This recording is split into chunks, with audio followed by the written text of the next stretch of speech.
Стоил Цицелков, арестуван за алкохол, наркотици и сега тепърва ще се изяснява за какво друго. В публични свои изказвания той казва, че има политически партии в настоящия парламент, които не трябва да бъдат там, които са плод на TikTok и негови твърдения, които показват, че той не е безпристрастен. Само да ви покажа снимка на господин Цицелков, много държа да я видите, защото тя показва в пълна степен какъв вице-премиер ще има България. Ето е снимката на господин Цицелков. Това е вице-премиера. По-скоро ми изглежда като пиар на Петрохан, отколкото на вице-премиер. Виждате ли го? Ето така ще обърна.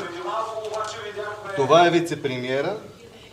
В свои постове той говори за здравословни отношения между мъже и непълнолетни лица. И за това сега наказателният кодекс, който беше подкрепен от целия парламент, предвижда, че няма здравословни доброволни отношения с лица не навършили 16 години. Затова го правим. Защото педофилията не може да бъде протектирана. Призовавам премиера Гюров незабавно да отзове този министър, вице-премиер, отговаря за честните избори, защото той е един обикновен така и не може да се погрижи за нищо, освен за някои други свои области.